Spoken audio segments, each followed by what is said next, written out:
Student learner YouTube চ্যানেলে তোমাদের সকলকে স্বাগত জানাই। আজ আমাদের আলোচ্য বিষয় ষষ্ঠ শ্রেণীর বাংলা বিষয়ের থার্ড সামাটিভ এক্সাম অর্থাৎ তৃতীয় পর্যায়ক্রমিক মূল্যায়নের একটা উত্তরসহ নমুনা প্রশ্নপত্র নিয়ে। ফুল মার্কস তোমাদের থাকবে 70, সময় থাকবে 2 ঘন্টা 30 মিনিট। প্রথমে তোমরা সিলেবাসটা দেখে নাও। তৃতীয় পর্যায়ক্রমিক মূল্যায়নে বাংলা বিষয়ের যে সমস্ত অধ্যায়গুলি তোমাদের পাঠ্য সিলেবাসের অন্তর্গত সেগুলি হলো সাহিত্য মেলা বই থেকে থাকবে গদ্য থেকে বাঘ, এক ভুতুড়ে কাণ্ড, শহীদ যতীন দাস, হাবুর বিপদ, ননিদা নট আউট। কবিতা থেকে থাকবে বঙ্গ আমার জননী আমার, মোরা দুই সহোদর ভাই, ধরাতল, কিশোর বিজ্ঞানী। হযবরল থেকে থাকবে 27 থেকে 45 পৃষ্ঠা। ব্যাকরণ থেকে থাকবে ধাতুরূপ, ধাতু বিভক্তি, ক্রিয়া বিভক্তি, ক্রিয়া শব্দযোগে বাক্য গঠন, প্রথম ও দ্বিতীয় পর্যায়ের ব্যাকরণ। নির্মিতি থেকে থাকবে অনুচ্ছেদ রচনা, পত্র রচনা, বোধ পরীক্ষণ, সমচ্চারিত ভিন্নার্থক শব্দ, পদান্তর। সরাসরি স্ক্রিনে তোমরা উত্তর সহ নমুনা প্রশ্নপত্রটা দেখতে পাচ্ছ। 1. সঠিক উত্তরটি বেছে নিয়ে লেখো। 1 × 11 = 11। 1-1 শিবরাম চক্রবর্তীর পোশাকি নাম বনফুল, চঞ্চল, সঞ্চয় না অনিলা দেবী? সঠিক উত্তর হবে চঞ্চল। 1-2 পাহাড় শব্দটির সমার্থক শব্দ নগ, জঙ্গম, অর্ণব না বাড়ি? সঠিক উত্তর হবে নগ। 1-3 বঙ্গ আমার জননী আমার কবিতাটির কবি রবীন্দ্রনাথ ঠাকুর, যতীন দাস, দ্বিজেন্দ্রলাল রায় না সুকুমার রায়? সঠিক উত্তর হবে দ্বিজেন্দ্রলাল রায়। 1-4 তুই কি না মাগো তাদের দেশ? এই উদ্ধৃতাংশটি বাক্যের অন্তর্গত বা অর্থগত শ্রেণীবিভাগ অনুসারে প্রার্থনাসূচক বাক্যের দৃষ্টান্ত, নির্দেশক বাক্যের দৃষ্টান্ত, বিস্ময়বোধক বাক্যের দৃষ্টান্ত না প্রশ্নবোধক বাক্যের দৃষ্টান্ত? সঠিক উত্তর হবে বিস্ময়বোধক বাক্যের দৃষ্টান্ত। 1-5 যতীন্দ্রনাথ দাস অনশন করে মৃত্যুবরণ করেন আলিপুর সেন্ট্রাল জেলে, প্রেসিডেন্সি জেলে, লাহোর সেন্ট্রাল জেলে? সঠিক উত্তর হবে লাহোর সেন্ট্রাল জেলে। 1-6 হাবুর ক্লাসের ফার্স্ট বয় ছিল সুশান্ত, প্রশান্ত, হরিপদ না হেমন্ত? সঠিক উত্তর হবে প্রশান্ত। 1-7 কিশোর বিজ্ঞানী কবিতায় যে বিজ্ঞানী নাম আছে তিনি হলেন জগদীশচন্দ্র বসু, নিউটন, অ্যারিস্টটল না আর্যভট্ট? সঠিক উত্তর হবে নিউটন। 1-8 মহাপ্রাণ ধ্বনিগুলি হল প্রতি বর্গের তৃতীয় ও চতুর্থ ধ্বনি, প্রতি বর্গের প্রথম ও তৃতীয় ধ্বনি, প্রতি বর্গের দ্বিতীয় ও চতুর্থ ধ্বনি না প্রতি বর্গের প্রথম ও চতুর্থ ধ্বনি? সঠিক উত্তর হবে প্রতি বর্গের দ্বিতীয় ও চতুর্থ ধ্বনি। 1-9 আধুনিক বাংলা ব্যাকরণে পদ হল 5 প্রকার, 6 প্রকার, 3 প্রকার না অনেক প্রকার? সঠিক উত্তর হবে 5 প্রকার। 1-10 গঠন অনুযায়ী বাক্যের প্রকারভেদ হল 4 প্রকার, 2 প্রকার, 3 প্রকার না অনেক প্রকার? সঠিক উত্তর হবে 4 প্রকার। 1-11 ভালো মন্দ দুঃখ সুখ অন্ধকার আলো। উক্ত পংক্তিটি হল তলধরা কবিতার, ধরাতল কবিতার, সেথায় যেতে যে চায় কবিতার না ভর দুপুরে কবিতার? সঠিক উত্তর হবে ধরাতল কবিতার। 2 অতি সংক্ষেপে নিচের প্রশ্নগুলির উত্তর দাও। 1 × 13 = 13। 2-1 একটি কর্তাযুক্ত ও ক্রিয়াযুক্ত সরল বাক্যের উদাহরণ দাও। উত্তর তুমি সুজয়কে পেনটা দাও। 2-2 পড়াশোনা করতে বসতো, এটি কী ধরনের সরল বাক্য? উত্তর কর্তাহীন ক্রিয়াযুক্ত সরল বাক্য। 2-3 বাক্য কাকে বলে উদাহরণ দাও।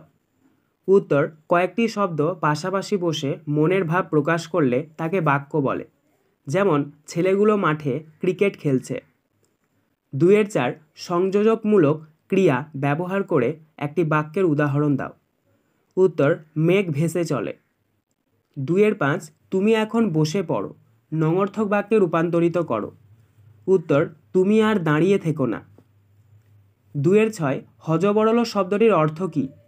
উত্তর হযবরল শব্দটির অর্থ এলোমেলো। 2-7 কাক্যেশ্বর কুচকুচে থাকে কত নম্বর বাজারে?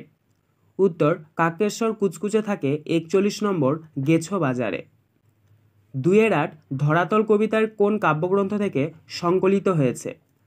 উত্তর, ধরাতল কবিতাটি চৈতালি কাব্যগ্রন্থ থেকে সংকলিত হয়েছে। 2-এর 9 কারা ছাড়া জননীর দুঃখ দূর করা সম্ভব নয় বলে লেখকের ধারণা? উত্তর, ভারত মাতার 30 কোটি সন্তান ছাড়া জননীর দুঃখ দূর করা সম্ভব নয় বলে লেখকের ধারণা। 2-এর 10 সৃষ্টি যার মুসলিম রে ভাই হিন্দু সৃষ্টি তারই। উদ্ধৃত পংক্তিটির পরের পংক্তিটি লেখো। উত্তর, মোরা বিবাদ করে খোদার ওপর করি যে খোদ্দারি। 2-এর 11 বোলিং ক্রিজে পৌঁছাবার আগে বিষ্টু কী কাণ্ড করেছিল? উত্তর, বোলিং ক্রিজে পৌঁছবার আগে বিষ্টু গোল হয়ে মাঠে ঘুরতে শুরু করেছিল। 2-এর 12 সুধীরবাবুর কপালের ভাঁজ কিসের চিহ্ন?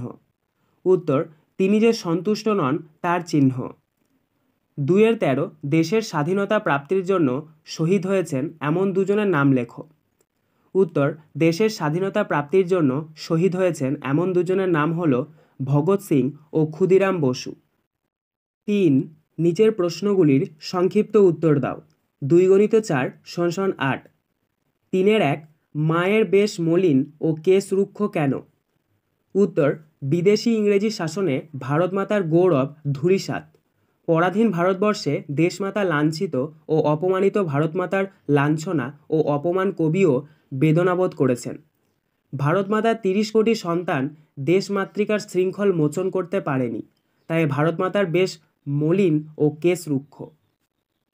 3-এর 2 27শে অক্টোবর 1904 কী ঘটনা ঘটেছিল লেখো। উত্তর, 27শে অক্টোবর 1904 শহীদ বিপ্লবী যতীন্দ্রনাথ দাশের জন্ম হয়। 3-এর 3 মাঝে মাঝে পাতা উল্টিয়ে বলে চলে। পাতা উল্টানোর যে কোনো একটি কারণ লেখো। উত্তর, হাবু রচনা পড়তে পড়তে মাঝে মাঝে পাতা উল্টিয়ে বোঝাতে চায় সে রচনাটি খাতায় লিখেছে। খাতায় না লেখার কথা গোপন রাখতেই হাবু পাতা উল্টায়। 3-এর 4 কবির কল্পনায় নৌকাযাত্রায় কী কী দৃশ্য তিনি দেখেছেন? উত্তর, কবি কল্পনায় নৌকাযাত্রায় নদীর কূলে সবুজ ধরণী দেখেছেন। দেখেছেন কিভাবে ছায়াময় গ্রামগুলিকে প্রেম ঘিরে রেখেছে। সব কিছুই ক্ষণকালের দৃষ্টিতে ধরা দেয়, তাই তিনি ভালোবেসে ছোট ছোট জিনিসগুলিকে প্রত্যক্ষ করেন। 4 উধো ও বুধোর কীর্তিকলাপ নিজের ভাষায় লেখো। প্রশ্নের মান 3। উত্তর, উধো আর বুধো হলো 2 ভাই, আর তারা দেখতেও হুবহু এক। তারা দুজনেই থাকে গাছের ফোকরে। উধো হলো হুঁকোওয়ালা আর বুধো হচ্ছে পোটলাওয়ালা। তারা দুজনেই হুঁকো আর পোটলা নিয়ে পরস্পর মারামারি করে, আবার পরক্ষণে কোলাকুলি করে খোশ মেজাজে গাছের ফোকরে ঢুকে যায়। 5 নিজের প্রশ্নগুলির বিস্তারিত উত্তর দাও। 5 × 4 = 20। 5-এর 1 যুদ্ধ করিল প্রতাপাদিত্য। প্রতাপাদিত্য কে ছিলেন? তিনি কাদের সঙ্গে যুদ্ধ করেছিলেন? উত্তর, প্রতাপাদিত্য ছিলেন বাংলাদেশের 12 ভূঁইয়াদের অন্যতম। তিনি দিল্লির মোগল সম্রাট আকবরের সঙ্গে যুদ্ধ করেছিলেন। আকবরের পাঠানো সেনাপতি তার কাছে প্রথমে পরাজিত হয়ে ফিরে যায়। মোগল সম্রাটকে তিনি কর দেওয়া বন্ধ করে দেন।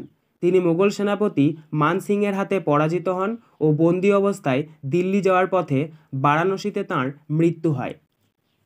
5-এর 2 জেলে অনশনের সময় যতীন দাস জ্ঞান হারিয়ে ফেলেন কেন? উত্তর, 8 দিন ধরে যতীনের অনশন ভঙ্গ করার জন্য ভোরবেলায় জেল সুপার, জেল ডাক্তার ও 8 জন হৃষ্টপুষ্ট পাঠানকে সঙ্গে নিয়ে যতীনের সেলে প্রবেশ করেন। ডাক্তার একটি সরু নল যতীনের নাকের মধ্যে প্রবেশ করিয়ে দেন এবং দুধ ঢালতে শুরু করেন। কোনো উপায় না দেখে ইচ্ছাকৃতভাবে যতীন জোরে জোরে কাশতে থাকেন, ফলে নলটির মুখ খাদ্যনালী থেকে সরে শ্বাসনালীর মধ্যে ঢুকে যায় এবং কিছুটা দুধও যতীনের ফুসফুসের মধ্যে ঢুকে যায়, ফলে যতীন জ্ঞান হারিয়ে ফেলেন। 5-এর 3 হাবু শেষের দিকের বেঞ্চে বসতে চায় না কেন? সে শেষ পর্যন্ত কোথায় গিয়ে বসে? উত্তর, হাবু শেষের দিকে বেঞ্চে বসতে চায় না কারণ শেষের দিকের বেঞ্চে বসা ছাত্রদের প্রতি মাস্টারমশাইরা কড়া নজর রাখেন। হাবু মাস্টারমশাইদের তীক্ষ্ণ নজর এড়াবার জন্য শেষ পর্যন্ত মাঝামাঝি জায়গায় 3 কড়ির পাশে গিয়ে বসে। 5-এর 4 কাক্যেশ্বর কুচকুচে কোথায় থাকে তার পরিচয় কী? উত্তর, কাক্যেশ্বর কুচকুচে থাকে 41 নম্বর গেছো বাজারে, কাকিয়াপটি অঞ্চলে। কাক্যেশ্বর কুচকুচে সনাতন বায়স বংশীয় দাড়ি কুলীন অর্থাৎ দাঁড় কাক। সে পেশায় একজন ব্যবসায়ী হিসাবি ও বেহিসাবি, খুচরা ও পাইকারি সকল প্রকার কার্য শ্রী কাক্যেশ্বর কুচকুচে বৈজ্ঞানিক পদ্ধতিতে সম্পন্ন করে থাকে। 5-5 কিশোর বিজ্ঞানী কবিতাটি যে কোনো 4 লাইন মুখস্থ লেখো। উত্তর, প্রথমে তোমরা লিখবে নামটা কিশোর বিজ্ঞানী এবং তার নিচে কবির নাম অন্নদা শঙ্কর রায় এবং 4টে লাইন লিখে নেবে। এক যে ছিল কিশোর, তার মন লাগে না খেলায়, ছুটি পেলেই যায় সে ছুটে সমুদ্রের বেলায়। 6 যে কোনো একটি অনুচ্ছেদ রচনা লেখো অনধিক 100টি শব্দে। প্রশ্নের মান 5। ক স্বামী বিবেকানন্দ, খ গাছ লাগাও প্রাণ বাঁচাও, গ একটি ভ্রমণের অভিজ্ঞতা। 7 যে কোনো একটি বিষয়ে পত্র লেখো। প্রশ্নের মান 5। ক তোমার বার্ষিক পরীক্ষার প্রস্তুতি কেমন তা জানিয়ে বন্ধুকে একটি পত্র লেখো। খ বিদ্যালয়ে অনুপস্থিত থাকার কারণ উল্লেখ করে ছুটির আবেদন জানিয়ে প্রধান শিক্ষকের কাছে একটি পত্র লেখো। অথবা অসুস্থতার কারণে তুমি কয়েকদিন বিদ্যালয়ে উপস্থিত থাকতে পারোনি, ছুটি মঞ্জুরের আবেদন জানিয়ে প্রধান শিক্ষকের কাছে একটি পত্র লেখো। আজকের আলোচনা পর্বটি এখানেই শেষ হলো। আশা করি ভিডিওটি তোমাদের ভালো লেগেছে। যদি ভালো লাগে একটা করে লাইক করে দিও। সবশেষে তোমাদের কাছে একটাই অনুরোধ, যারা এখনও পর্যন্ত আমাদের চ্যানেলটিকে সাবস্ক্রাইব করে উঠতে পারোনি তারা চ্যানেলটিকে সাবস্ক্রাইব করে পাশে থাকা নোটিফিকেশন বেলকে অল প্রেস করে নিও এই ধরনের নতুন নতুন ভিডিও পাওয়ার জন্য।